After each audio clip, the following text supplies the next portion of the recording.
Hello friends, જય શ્રી ગણેશ. બધાને સ્વાગત છે તમારું મારી ચેનલ ગુજરાતી કિચનમાં. ખમણ, ખાટા ઢોકળા એ મેથી મકાઈના ઢોકળા પણ દરેક ગુજરાતીઓના ફેવરેટ હોય છે, પણ અલગ અલગ જગ્યાએ અલગ અલગ રીતે બનતા હોય છે.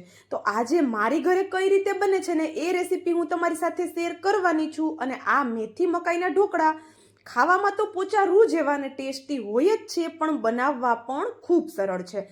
પલાળવા, પીસવા કે આથાની ઝંઝટ વગર ઇન્સ્ટન્ટ લચકદાર એવા બને છે. સાથે જોરદાર એવી ચટપટી ચટણી પણ આપણે બનાવશું. અને જો તમે ગુજરાતી છો અને આ મેથી મકાઈના ઢોકળા તમે ટ્રાય નથી કર્યા તો સમજો કાંઈ નથી ખાધું. તો ચાલો બનાવવાનું શરૂ કરીએ. તો એના માટે એક મિક્સિંગ બાઉલમાં ઘરની કોઈ પણ વાટકી સેટ કરી એની મદદથી આપણે 1 કપ જેટલો ચણાનો લોટ લેવાનો છે. ચણાનો લોટ છે આપણે ચાળીને લઈશું, જેથી કરીને મિક્સ કરતી વખતે એમાં ગાંઠા ન પડી જાય. હવે સેમ કપથી કે સેમ વાટકીથી આપણે અહીંયા 1 વાટકી જેટલો રવો એડ કરી દેવાનો છે. મેઝરમેન્ટ એકદમ સરળ છે, જેટલો ચણાનો લોટ લઈએ એટલો જ આપણે સામે રવો લઈ લેવાનો છે. હવે આ ચણાનો લોટ અને રવો બંને વસ્તુને આપણે એકદમ સરસ એવી મિક્સ કરી દઈએ. જો અત્યારે તમારે 1 થાળી માટે બનાવવા હોય, અત્યારે હું 2 થાળી માટે બનાવું છું, તો તમે અડધો બેસન અને અડધો રવો એમ કરીને 1 કપ ભરી અને માપ તમે જોઈ શકો છો. તો અહીંયા આપણે સરસ એવું મિક્સ કરી દીધું બેસન અને રવો છે એને. તો હવે આપણા ઢોકળા ઇન્સ્ટન્ટ બને છે, તો એને પોચા રૂ જેવા અને ખાતી વખતે પણ સોફ્ટ લાગે એવા બનાવવા માટે મેં અહીંયા 1 કપ જેટલું દહીં લીધેલું છે. દહીંની જગ્યાએ તમે છાશનો ઉપયોગ પણ કરી શકો છો. તો જો છાશનો ઉપયોગ કરતા હોય તો 1 કપ જેટલી છાશ એડ કરી દેવાની છે ને પછી જરૂર લાગે એટલી આપણે એડ કરતું જવાનું છે. અને મીડિયમ થીક એવું આપણે એનું બેટર બનાવી લેવાનું છે. તો અત્યારે આપણે 1 કપ જેટલું દહીં એડ કરી લીધું, તો આપણે એમાં 1 કપ જેટલું અત્યારે પાણી લઈ લીધું, પણ શરૂઆતમાં બધું પાણી એડ નહીં કરીએ. જેટલી જરૂર લાગશે ને એટલું પાણી એડ કરતા જવાનું છે અને એક પણ ગાંઠો ન રહે એ રીતનું આપણે આનું બેટર બનાવી લેવાનું છે. બેટર બનાવતા બિલકુલ વાર નથી લાગવાની અને કોઈ પણ વસ્તુને અગાઉ પલાળવું, પીસવું કે આથો લાવવાની ઝંઝટ આમાં નથી રહેતી. તો અહીંયા જોઈ શકો છો એકદમ સ્મૂથ એવું આપણે બેટર બનાવી લીધેલું છે. બેટર અત્યારે થોડું થીક છે, પણ અત્યારે પાણી આપણે એડ નહીં કરીએ. આગળ આપણે જરૂર લાગશે તો આપણે પાણી એડ કરી લેવાનું છે.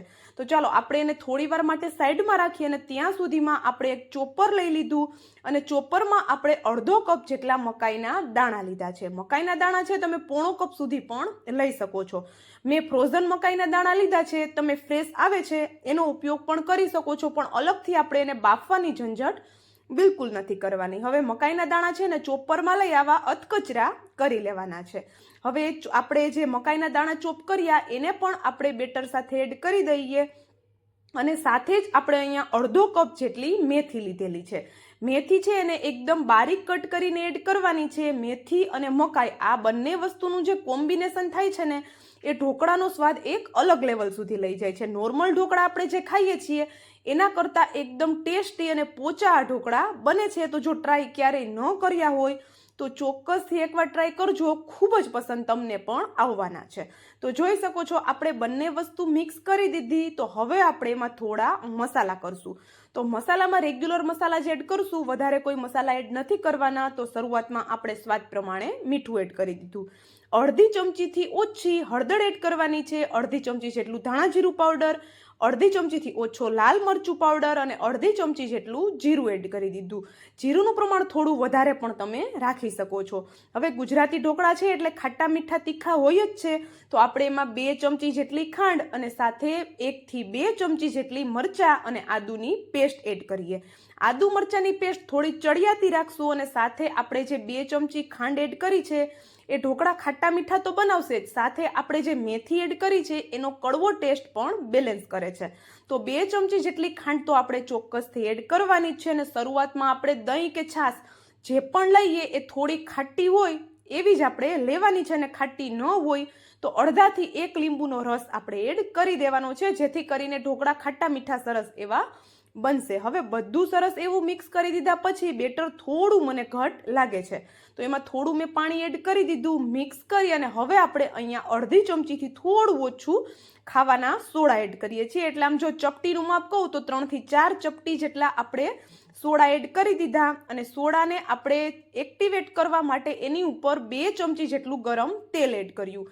તેલ એડ કરવાથી એક તો ઢોકળા છે ઠંડા થયા પછી પણ એકદમ સરસ એવા સોફ્ટ રહેશે, બિલકુલ કડક નહીં થાય અને ગળે પણ બિલકુલ નહીં અટકે, એકદમ પોચા રૂ જેવા બનશે. તો અહીંયા જોઈ શકો છો આપણે બધું સરસ એવું મિક્સ કરી લીધું. સાઈડમાં પાણી પણ ગરમ થવા માટે રાખી દીધું હતું અને પ્લેટને પણ પહેલેથી જ આપણે ગ્રીસ કરીને રાખેલી હતી. પછી જ આપણે સોડા એડ કરવાના છે. સોડાની જગ્યાએ 1 પાઉચ ઈનોનું પણ તમે એડ કરી શકો છો. હવે પ્લેટમાં આપણે એને ફેલાવી લેવાનું છે. તમારે જેવા જાડા પાતળા જેવા ઢોકળા બનાવવા છે એટલું બેટર રાખવાનું છે આપણે, અને પછી આપણે એને સ્ટીમ થવા માટે રાખી દેવાનું છે. તો અહીંયા મેં સ્ટીમ થવામાં રાખી દીધું. એ પછી મને યાદ આવ્યું કે લાલ મરચું પાવડર એડ કરવાનું છે, તો મેં લાલ મરચું પાવડર ઉપરથી એડ કરી દીધું હતું, પણ એ ક્લિપ છે એ મેં નહોતી લીધી. એટલા માટે હું તમને કહી દઉં કે જ્યારે પ્લેટ આપણે બનાવીએ ત્યારે જ ઉપરથી લાલ મરચું પાવડર આપણે સ્પ્રિંકલ કરી અને પછી જ સ્ટીમ થવા માટે રાખવાનું છે. તો ચાલો 10 મિનિટ માટે ઢોકળા સ્ટીમ થાય છે ત્યાં સુધીમાં ચટણી બનાવીએ. તો લસણ, આદુનો ટુકડો અને 2 ચમચી જેટલા દાળિયા, થોડા એવા લીલા ધાણા, સ્વાદ પ્રમાણે મીઠું, અડધી ચમચી જેટલું જીરું અને સાથે 1 થી 1.5 ચમચી જેટલું કાશ્મીરી લાલ મરચું પાવડર એડ કરીએ. નોર્મલ લાલ મરચું પાવડર પણ તમે લઈ શકો છો. અડધી ચમચી જેટલી ખાંડ અને અડધા લીંબુનો રસ એડ કરી દેવાનો છે. ચટણી છે એકદમ સિમ્પલ રીતે બને છે પણ ખૂબ ટેસ્ટી બને છે. તો ચાલો ચટણી છે થોડી વાર સાઈડમાં રાખી દઈએ અને આપણે અહીંયા ઢોકળા જોઈ લઈએ. તો તમે જોઈ શકો છો 10 મિનિટમાં એકદમ સરસ એવા ફૂલી ગયા છે. તો આપણે જે મકાઈના દાણા અને સાથે મેથી એડ કરી છે એનાથી આ ઢોકળાનો સ્વાદ તો આવે જ છે સરસ, પણ એ એકદમ સરસ એવા ફૂલે પણ છે. તો અહીંયા જોઈ શકો છો આપણે ગરમમાં જ આપણે બ્રશની મદદથી એની ઉપર સિંગ તેલ લગાવી દીધેલું છે, કારણ કે આ ઢોકળાનો વઘાર નથી થતો. મારી પાસે અહીંયા સૂકી લસણની ચટણી પડેલી હતી તો ઉપરથી હું સ્પ્રિંકલ કરી દઉં છું.